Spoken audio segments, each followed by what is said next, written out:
Hi there, Serial Trader here. Let's have a look at the major US indices and heading into this coming week, just what to kind of be looking for. So starting with SPX. So since the last video, we've completed this nice little ABC decline that I was expecting. And that was certainly a non-threatening pullback. Didn't even test really any minor support levels to speak of. And we've since broken out of this nice corrective channel. We've made new all-time intraday and closing highs, and I expect some of this momentum to continue, likely starting Monday morning there. And with that being said, we'll head to the candlestick chart. So on SPX, the daily candlestick chart, the pullback was quite healthy, just had a few doji stars, never even got below the T line. And now we're again well above the 3T line and the T line. So everything's still pointing up. All the moving averages are aligned. And of course, now that we've broken out to new highs, usually there is some pretty healthy follow through on that. Now, as far as seasonality goes, we're heading into September soon, which usually is where the market finds a temporary top. And then, historically, it's quite normal to see some sort of a pullback into October and maybe even part of November. Now, that's just seasonality. It doesn't have to go that way, but it really does happen more often than not. So, still pretty bullish here heading into September, but definitely aware that some sort of temporary or possibly longer-term top, longer-term top is in play.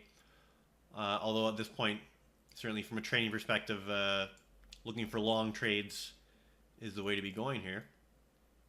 And again, I'm just continuing to play this on just a daily basis with the futures, just because, now that we're breaking out, how far does it go? Do we peak out right away and roll over? I don't know the answer to any of those questions, but what I do know is until given reason otherwise, it's easier just to trade in this upward direction, certainly from an intraday kind of scalping perspective.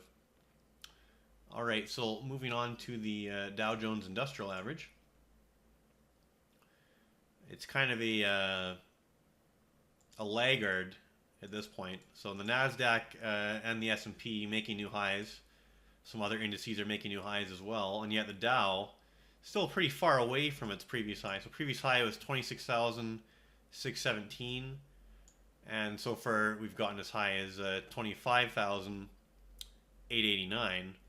So the Dow has a little catch up to do here, but it looks like it's still heading in the right direction to do that.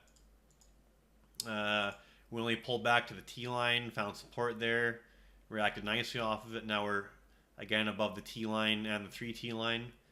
So I expect the Dow to continue rising with the rest of the market. And interesting that it's such a laggard, but perhaps it'll play catch up. Now NASDAQ Composite. Looking at that, obviously still very bullish. We found nice support from various things here, but 50-day moving average and also this channel that's been in play here for a while since the triangle completed back there. And we just made a new intraday and closing all-time high on the NASDAQ on Friday, closing near the high of the day. So Monday I expect some pretty good follow through on that.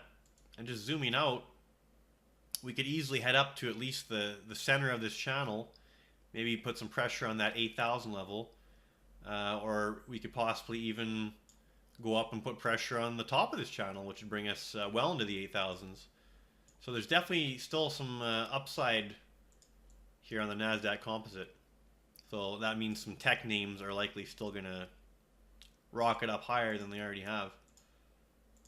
So definitely bullish is the bias to have here until we're given a reason to change our mind, and it's just not there. I know a lot of people are trying to call market tops on a fairly regular basis, and eventually they'll be right, but they'll be wrong so many times before they're right. I'm not in the business of trying to call tops. I certainly watch for them and, anticipate them, but trying to actually, from a trading perspective, say, that's the top and I'm going to buy puts or sell short here. Unless you got a good signal and some sort of change in trend, there's just no reason to do that. It's a money-losing proposition. All right, so with that, we'll go the volatility index here. And what is VIX showing us? well, it's showing us what it's been showing us for quite some time here. VIX is still in a very, non-trending environment, which is bullish for equities. As long as VIX isn't in a breakout and heading higher, it means that stocks can continue to rise. So, not much to see here from VIX other than just, a complementary indicator that, yeah, we're still heading higher here on the equities. All right, that should be good for now. We'll check back in sometime during the week. All right, Serial Trader signing off.